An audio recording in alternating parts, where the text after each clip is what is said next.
Hello guys, स्वागत है आप सभी लोगों का श्री शिव बाबा विश्वनाथ शिक्षण संस्थान में। तो जैसा कि पहला लेक्चर आप लोगों को केमिस्ट्री का मिला हुआ है और उसमें हमने थोड़े से बेसिक डिस्कशन किए थे आपसे, और साथ ही साथ जो आपका केमिस्ट्री का पहला चैप्टर था जिनमें सॉलिड स्टेट के बारे में है ना, उसको मैंने बताया था। सॉलिड स्टेट मतलब कि ठोस अवस्था क्या होती है ये मैंने बताया था आपको। ठोस अवस्था की क्या प्रॉपर्टीज होती है, ठोस अवस्था के क्या गुण होते हैं वो बताए थे मैंने। और संभवतः सभी लोगों ने वीडियो देखे भी होंगे। उनमें जो भी कुछ डाउट्स थे, किसी एक दो बच्चों का कमेंट आया भी था कि शायद किसी को दूसरा पॉइंट समझ में नहीं आया था, तो मैंने उसको कमेंट बॉक्स में ही रिप्लाई दिया था। इसके बावजूद भी कोई दिक्कत होती है किसी को किसी पॉइंट्स में, वैसे तो बहुत ज़्यादा उसमें बताया भी नहीं गया था आपको। बाय द वे, फ्यूचर में कोई प्रॉब्लम होती है, जब भी आप उसको आज नहीं 2 दिन बाद वीडियो देखते हैं अगर कुछ भी दिक्कत होती है तो आप कमेंट बॉक्स में ज़रूर लिखिएगा, ठीक है। तो चलिए वीडियो को इसी क्रम में आगे बढ़ाते हुए बात करेंगे आज आपसे। उसमें पहले जो ठोस अवस्था थी हमारी, उस ठोस अवस्था में ठोस के प्रकार की बात करते हैं। तो जो ठोस के प्रकार की बात करें तो वो ठोस हमारा 2 ढंग का होता है।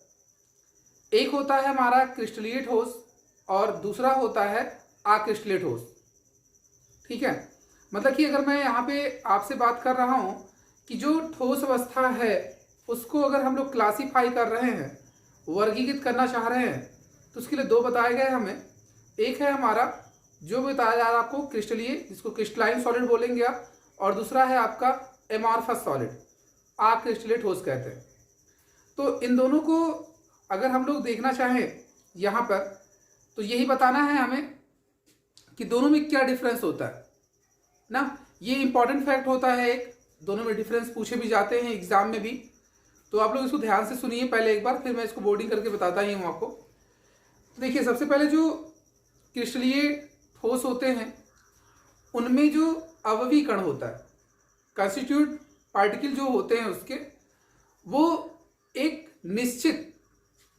निश्चित क्रम में व्यवस्थित होते हैं। मतलब क्रिस्टलीय ठोस में उपस्थित अवयवी कण एक नियमित क्रम में व्यवस्थित होते हैं, ठीक। और जो आपका अक्रिस्टलीय ठोस होता है, उनमें जो कंस्टिट्यूएंट पार्टिकल्स होते हैं, जो अवयवी कण होते हैं, उनका क्रम निश्चित नहीं होता है, ठीक। फर्स्ट पॉइंट समझ में आ रही है। मैंने क्या बताया आपको कि क्रिस्टलीय ठोस में जो होते हैं उनमें उपस्थित अवयवी कण वो एक नियमित क्रम में व्यवस्थित होते हैं, और जो अक्रिस्टलीय ठोस होता है उसमें अवयवी कण का जो क्रम होता है वो अनियमित होता है, ठीक है। दूसरा, जो क्रिस्टलीय ठोस होते हैं उनमें अवयवी कण एक दीर्घ प्रास व्यवस्था में रहते हैं, ठीक। दीर्घ, लॉन्ग रेंज उसकी पीआरटी होती है, लॉन्ग रेंज उसकी पीआरटी रखते हैं हम लोग, मतलब कि उसको उसी क्रम में व्यवस्थित किया जाता है। लॉन्ग रेंज में मतलब दीर्घ प्रास अरेंजमेंट होता है उसका। अब इसी के रिगार्डिंग उसका जस्ट अपोजिट आपको बताना है, उसमें लघु प्रास मतलब छोटे में, बहुत ही स्मॉल अमाउंट में कहा जाए और साथ साथ स्मॉल रेंज में। जैसे कहा जाए ये है आपके पास ए टाइप का, ये है बी टाइप का, ए टाइप का, बी टाइप का, ऐसे। तो ये क्या है कि ये स्मॉल रेंज में होते हैं, मतलब शॉर्ट रेंज में रहते हैं। और जो आपके जो क्रिस्टलाइन सॉलिड होते हैं उनमें एक लॉन्ग रेंज होता है। कैसा होता है? लॉन्ग रेंज होता है। इस तरह से आप दिखाएंगे,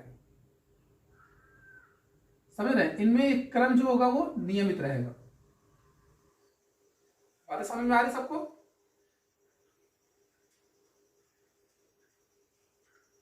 ये उस पार्टिकल के सेंटर दिखाया जा रहा है ना। आप इसका आकार और बड़ा भी ले सकते हैं। तो इसमें बताया क्या जा रहा है, पहले फर्स्ट पॉइंट मैंने आपको मेंशन किया अभी कि दीर्घ प्रास व्यवस्था, जो उसमें क्रिस्टलीय ठोस में अवयवी कण होते हैं वो दीर्घ अवयवी कण एक नियमित क्रम में व्यवस्थित होते हैं और उनमें वो अनियमित क्रम में व्यवस्थित होते हैं। दूसरा आपको बताया गया कि इसमें अवयवीकरण एक दीर्घप्रास व्यवस्था में रहते हैं और उसमें लघुप्रास व्यवस्था में रहते हैं।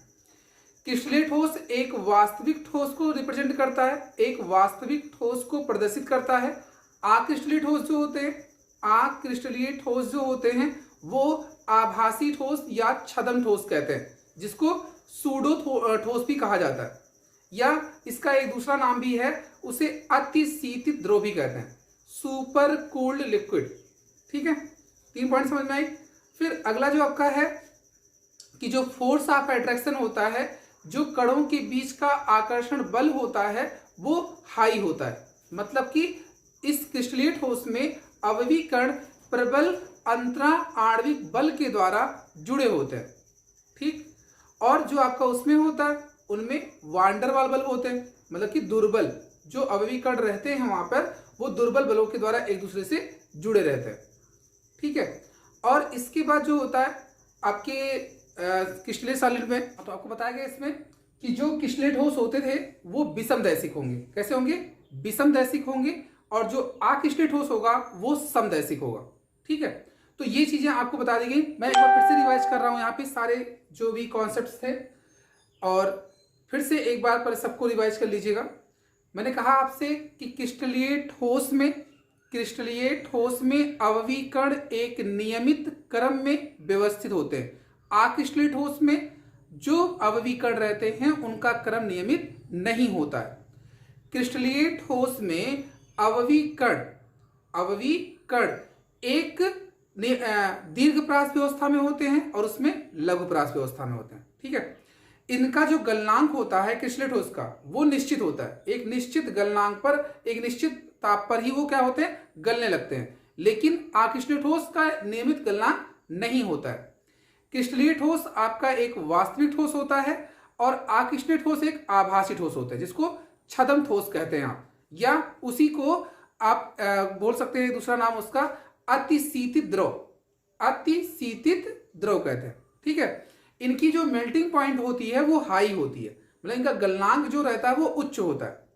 ठीक, और इनका जो गलनांक होता है वो निम्न होता है ना। इनके जो एग्जाम्पल्स आपको बताया जा रहा है, एग्जाम्पल्स ये हैं NaCl, ZnS, KCl, क्वार्टज। किसके एग्जाम्पल्स बताया जा रहा है? ये एग्जाम्पल है क्रिस्टलीय ठोस के। और यहां देख लीजिए प्लास्टिक, रबर, ग्लास, ये सभी किसके एग्जाम्पल्स होंगे?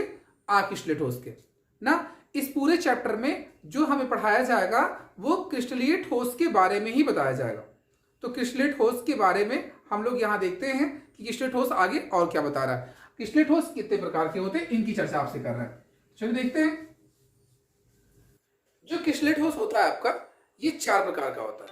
क्रिस्टलीय ठोस कितने प्रकार का? 4 प्रकार का होता है, जो हम आपको बताने चल रहे हैं यहाँ पे।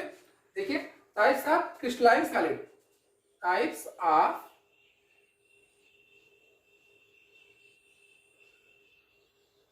क्रिस्टलाइन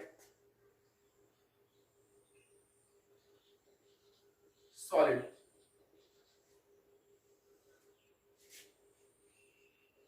क्रिस्टलीय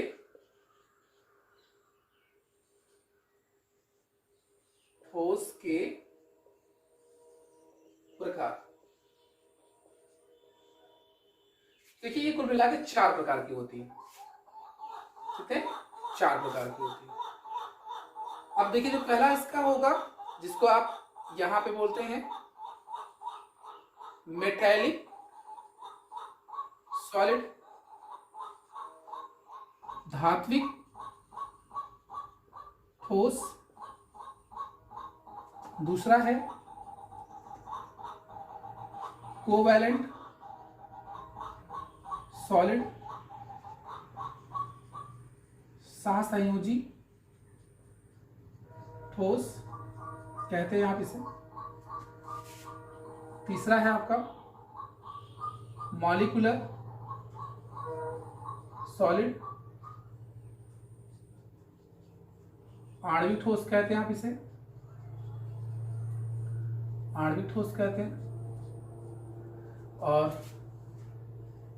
जो चौथा आपका होता है इसमें, एक पहला बताया जा रहा कौन सा? मेटैलिक, दूसरा बताया जा रहा कोवैलेंट, तीसरा बताया जाता है मॉलिक्यूलर, और चौथा होता है आपका आयनिक।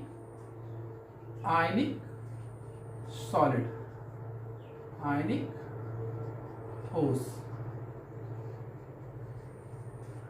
अब इन चारों में देखिए क्या क्या प्रॉपर्टीज होती है इनकी, देख लेते हैं जल्दी से पहले। तो देखिए इन चारों को मैं यहीं पे एक्सप्लेन कर देता हूं।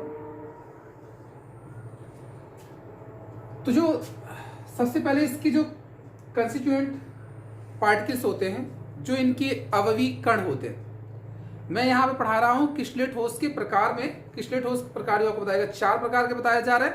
पहला कौन सा? धात्विक, कोई भी आप ले सकते हो, कोई नहीं जरूरी नहीं है।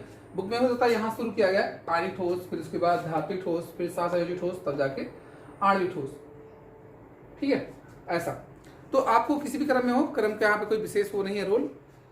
तो देखिए धात्विक ठोस में जो इसके अवयवी कण होते हैं, जो धात्विक ठोस होता है उसके जो अवयवी कण होते हैं, जिसको आप कंस्टिट्यूएंट पार्टिकल बोलते हैं, वो होता है मेटल, मतलब कि धात।